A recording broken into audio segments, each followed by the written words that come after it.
بهم فلا يتكلم أحد بموت رسول الله إلا ضربته. جئتك أؤمن بالله وبرسوله وبما شئت به فقد أعذرت إليكم وأعذرتموني.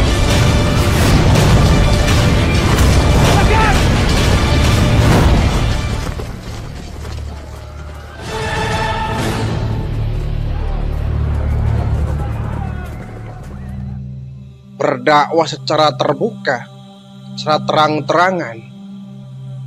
Awalnya baginda Rasul mengumpulkan semua warga kota Mekah ketika itu, bahwa baginda Rasul menyatakan dirinya sebagai nabi, seorang rasul, mengingatkan agar orang-orang Mekah khususnya bisa meninggalkan berhala-berhala yang itu merupakan perbuatan syirik. Mereka menyembah bukan Tuhan yang sebenarnya.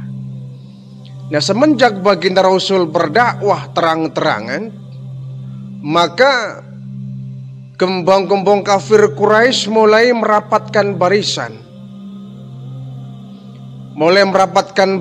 Dan mereka mencari jalan bagaimana agar baginda Rasul menghentikan dakwahnya, menghentikan seruannya. Sebab menurut mereka bahwa Nabi Muhammad menyampaikan sesuatu yang membahayakan, sudah merupakan bentuk penghinaan. Karena Rasulullah menganggap bahwa berhala-berhala itu bukanlah Tuhan. Itu hanya benda-benda mati yang tidak sanggup mendengar, tidak sanggup bicara, apalagi bisa mengabulkan apa yang dipermintaan oleh mereka. Jadi gembong-gembong Quraisy ini berpikir keras bagaimana nih menghadapi Muhammad. Apakah dibunuh? Apakah diusir? Apakah diboikot?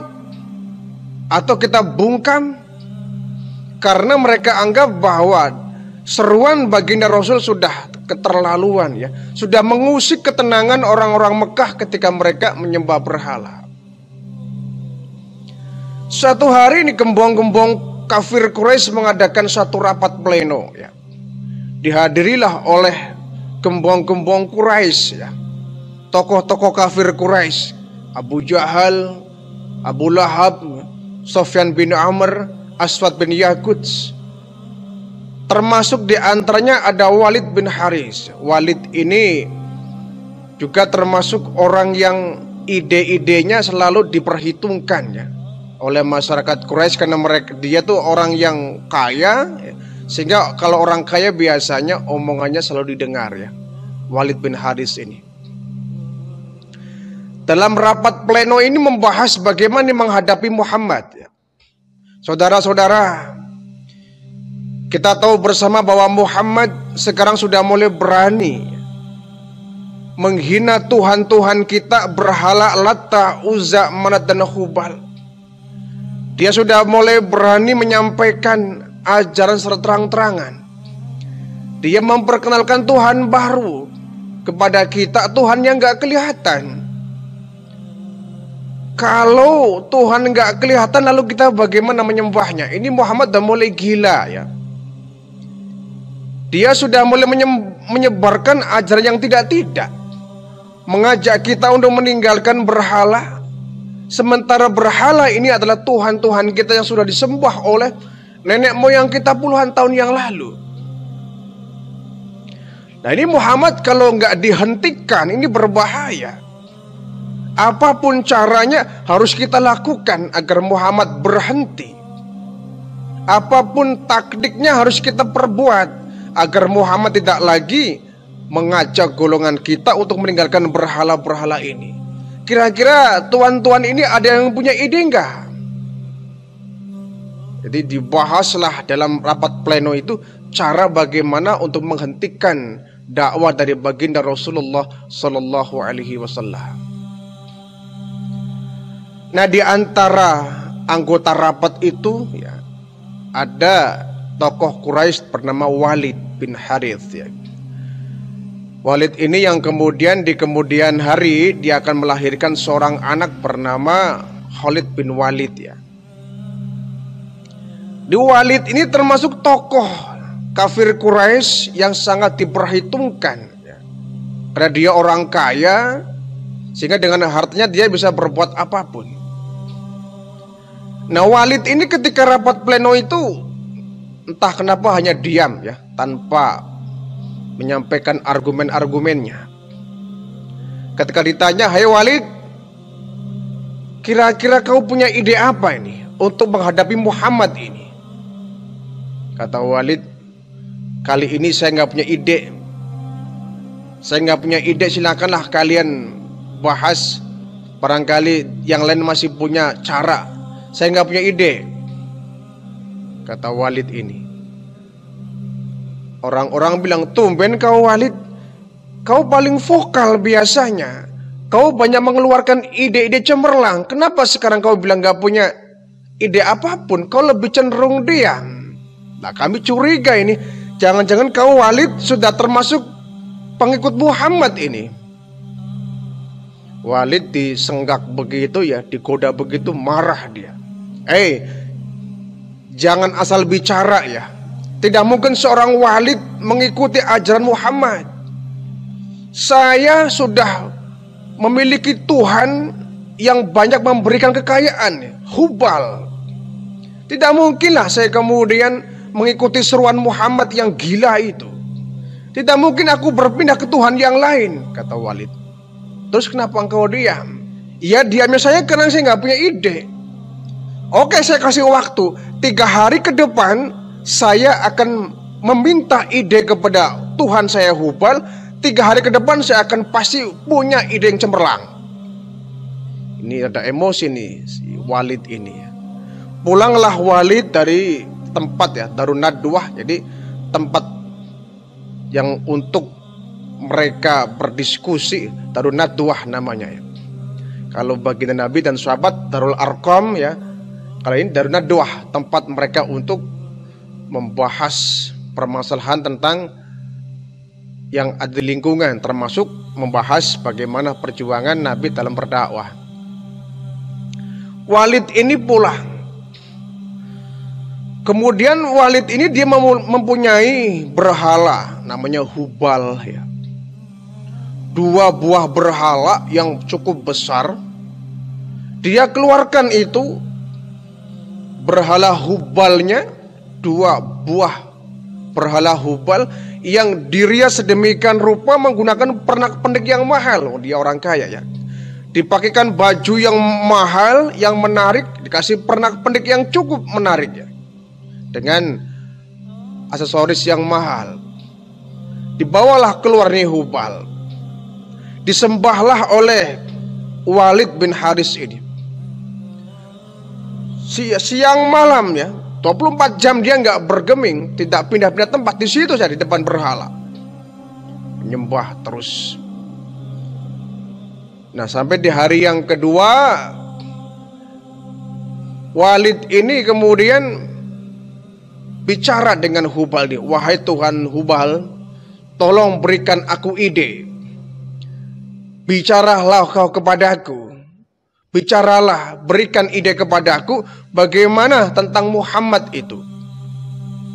Dia diajak bicara nih Hubalnya. Ya patung ya, diajak bicara. Tapi kemudian ketika Walid ini sedang bicara dengan berhala Hubalnya, tiba-tiba datang iblis ya. Iblis datang, iblis musafir namanya. Iblis datang, nah ini kesempatan ini, pikir iblis ini. Hubal lagi berdialog, si Walid sedang berdialog dengan Hubal. Dia meminta Hubal untuk bicara. Nah, ini kesempatan ini untuk mengecohkan ini. Iblis kemudian masuk ke dalam raga berhala Hubal ini, masuk dalam, sehingga ketika Hubal ini diajak bicara, tiba-tiba dia bicara. Ya. Dengan begitu fase ini mulut berhala Hubal kemudian terbuka dan bicara. "Wahai Walid, ketahuilah bahwa sungguhnya Muhammad itu bukanlah nabi, bukanlah rasul. Jangan pernah engkau mempercayai ucapannya. Muhammad itu pendusta. Dia bukan nabi, dia bukan rasul. Jangan pernah kau membenarkan omongannya." Ini kata Hubal, padahal yang bicara bukan Hubal. Iblis yang masuk ke dalam raga berhala Hubal. Nah, mendengar Hubal ini bicara, Walid ini kaget, kemudian dia tertawa cerah ya. Hubal, terima kasih kau sudah memberikan kesaksian kepada saya. Dia senang bukan main si Walid ini. Mendengar Hubal bisa bicara dan mengatakan bahwa Muhammad itu adalah pendusta. Sangat riang gembira ini Walid, dia pergi menemui teman-temannya, sama-sama orang-orang kafir Quraisy. Wahai teman-temanku, aku sudah mendapatkan keterangan dari Tuhanku. Hubal ini, emang dia bicara apa? Kata dia mengatakan bahwa Muhammad itu pendusta. Jangan sekali-kali kita mempercayai ucapannya. Yang benar iya. Sampaikanlah ke orang-orang. Kemudian mereka berbondong-bondong menemui baginda Rasul. Wahai Muhammad, sesungguhnya Tuhanku Hubal sudah mengatakan bahwa Anda adalah pendusta. Anda bukan nabi dan kami nggak berhak untuk mempercayai seruan Anda. Tuhanku Hubal sudah menyampaikan itu, bahwa Anda bukan seorang nabi dan kami tidak wajib untuk mempercayai seruan Anda. Iya betul, kami juga mendengar. Semua mendengar kok ucapan dari Hubal ini bahwa Muhammad itu bukan seorang nabi. Dia pendusta yang gak perlu kami percayai. Kata baginda Rasul, wahai saudara-saudaraku, sesungguhnya Hubal ini adalah benda mati. Tidak mungkin benda mati, berhala yang gak bisa bicara kemudian mengeluarkan kata-kata itu gak mungkin. Sesungguhnya aku menyampaikan kebenaran, kalian tersesat. Jangan pernah percaya ucapan si Hubal ini. Walid kemudian, udahlah Muhammad, pokoknya kami lebih percaya kepada Hubal daripada Tuhanmu yang gak kelihatan. Sudahlah, aku gak peduli seruanmu Muhammad. Nabi sangat sedih ya mendengar ucapan dari Walid ini. Kemudian Walid ini dengan beramai-ramai ya mengarak Tuhan Hubal ini, berhala Hubal ini ya, diarak untuk ditaruh di tempat ramai supaya orang pada berdatangan. Dan memang benar, iblis ini masih ada di dalam jasad berhala Hubal ini.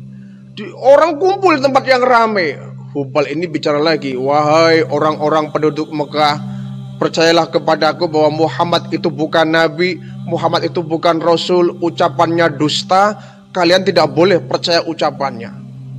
Ya mereka semakin, bahkan orang yang semula hampir beriman kepada baginda Rasul murtad kembali ketika mendengar Hubal bicara begitu. Ya. Kemudian Nabi dipanggil lagi ya. Kali itu baginda Rasul ditemani oleh Abdullah bin Mas'ud ya. Beliau hadir di upacara itu. Orang-orang hadir di tempat yang ramai itu, di lapangan yang luas ya. Muhammad dengarkan ya. Berhala Hubal ini akan bicara. Hai teman-temanku, jangan percaya ya. Kalian harus beriman kepadaku. Aku seorang nabi, aku seorang rasul. Kalian sudah disesatkan oleh Hubal. Sesat kalian semua ini. Jangan percaya Hubal ini. Orang-orang, sudahlah Muhammad, jangan usah capek-capek ya. Silakan kau berdakwah dengan niatmu sendiri. Kami akan menyembah Tuhan saya sendiri ya. Hubal ini, dia sudah pandai bicara, memberikan solusi kepada semua permasalahan yang kami hadapi. Nabi pulang lagi. Di hari berikutnya, hari kedua ya, selanjutnya orang-orang pun mengadakan upacara lagi untuk menyembah Hubal ini. Karena mereka semakin kagum bahwa Hubal ini benar-benar Tuhan bagi mereka ya. Mereka kumpul lagi untuk menyembah. Nabi diundang lagi untuk hadir dalam upacara penyembahan Hubal itu. Nabi dengan sedih ya berangkat dari rumah diundang. Nabi nggak pernah lelah, bosan untuk mengingatkan. Nabi jalan berangkat dari rumah menuju tempat upacara Hubal ini. Namun di tengah jalan Nabi kemudian bertemu dengan seseorang yang menggunakan jubah hijau ya. Menggunakan kuda berpakaian jubah hijau. Ya Rasulullah, mohon maaf aku hentikan sejenak. Ada apa? Anda siapa? Ingin saya katakan wahai Rasulullah, bahwa di dalam raga berhala Hubal ini ada jin jahat, ada iblis jahat namanya Musafir. Dialah yang kemudian menyebabkan seolah-olah Hubal yang mereka sembah itu bisa bicara, padahal dalamnya ada iblisnya. Aku sampaikan kepada Rasulullah, emang ada siapa? Saya Muharir bin Habbar, aku juga dari kelompok jin, aku bangsa jin. Dan memang jin yang ada dalam Hubal ini jin jahat dia. Sudah saya bunuh dia tadi. Oh begitu? Iya. Sebelum dia masuk ke raga Hubal, saya dikasih tahu oleh teman-teman saya Raja Jin bahwa Hubal sudah mengacaukan, mengecohkan orang-orang Mekah ini. Dia masuk ke raga Hubal dan bicara. Makanya sebelum upacara di hari ini dimulai, aku datang duluan, aku bunuh itu jin yang masuk ke raga Hubal ini. Udah aku bunuh, udah saya penggal, udah saya potong lehernya. Nih, kepalanya sudah saya kantongin dan badannya sudah saya hancurkan, saya lempar di antara bukit Safa dan Marwah. Oh begitu, iya. Nah saya minta izin baginda Rasul. Apa? Kalau engkau menghendaki, saya akan masuk ke dalam raga Hubal lagi, pengganti jin yang kafir tadi. Saya akan menyampaikan bahwa Anda seorang nabi, Anda seorang rasul. Dengan begitu mudah-mudahan orang-orang Mekah akan percaya. Baiklah kalau begitu, kata baginda Rasul ya. Kalau memang itu bisa meluruskan iman mereka, baiklah silakan. Baik ya Rasul, terima kasih.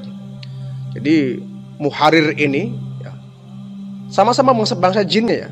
Sama-sama bangsa jin, cuma ini baik ya. Jin muslim, dia seorang jin yang memang sudah masuk Islam sejak zaman Nabi Nuh alaihissalam. Jadi jin senior mungkin ya. Dia masuk ke raga Hubal, kemudian bicara, wahai penduduk Mekah, sesungguhnya Muhammad adalah orang yang benar, yang disampaikannya adalah benar. Dia nabi dan rasul, ingin menyampaikan kebenaran kepada kalian, ikuti dia. Sesungguhnya Muhammad menyampaikan hal yang benar. Kalau kalian semua mengikuti seruan Muhammad, kalian akan masuk ke dalam surga. Tapi kalau kalian tidak beriman kepada Muhammad, niscaya kalian semua akan masuk ke neraka. Di Hubal ini begini. Walid kaget, Hubal kok omongannya beda. Kemarin dia bilang katanya Muhammad itu pendusta. Kenapa sekarang dia bilang Muhammad itu orang yang benar? Walid ini marah ya. Semua orang bertakbir Allahu Akbar, ternyata benar. Muhammad adalah orang yang benar. Kita harus mengikuti dia. Yang disampaikannya adalah kebenaran agar kita masuk surga. Ini Walid marah dengan Hubal yang dia miliki. Satu lapangan orang hampir beriman kepada baginda Rasul ya. Mereka menyampaikan bahwa Muhammad adalah benar sesuai dengan yang diucapkan oleh Hubal ini. Walid marah, hanya Hubal yang bicara ini langsung dibanting. Langsung dibanting dan dihancurkan. Dihancurkan, dipenggal-penggal. Dasar Hubal nggak berguna kamu tuh. Dihancurkan, bahkan dibakar. Dibakar oleh Walid ini. Semua orang pada beriman kepada baginda Rasul ya. Ada yang kafir ya, tetap ada. Tapi hampir ya, 80% lah ya, yang hadir di tempat itu semuanya beriman kepada baginda Rasul atas penyampaian yang disampaikan oleh Hubal, yang padahal di dalamnya ada seorang jin yang baik ya, Muharir bin Habbar. Dia seorang jin yang beriman kepada Allah, jin muslim. Dengan begitu orang-orang di situ beriman. Abu Lahab, Abu Jahal, Walid bin Harith semuanya marah, itu dibanting semua ya. Berhala Hubal yang ada tempat itu. Sementara baginda Rasul pulang dengan perasaan lega ya. Nabi mengucapkan alhamdulillah ya Allah, untung saya bertemu dengan jin yang baik, yang bisa menyampaikan kebenaran, membantu dakwah saya melalui berhala Hubal yang dia masuki, sehingga orang pada percaya bahwa aku adalah Nabi. Nabi pulang dengan senyum, dengan ceria. Sementara ini si Walid, ya, Abu Jahal, Abu Lahab begitu marah, mengobrak-abrik semua berhala yang ada di situ, dihancurkan, dibakar beramai-ramai. Jadi inilah barangkali perjuangan baginda Rasul yang menghadapi kebatilan orang-orang kafir Quraisy, dibantu dengan iblis, ya, yang masuk ke dalam raga berhala-berhala termasuk Hubal ini, sehingga mengecohkan orang-orang yang ada di Mekah itu. Nah, Allah Subhanahu wa taala memberikan pertolongan, ya, melalui Muharrir bin Habbar, ya,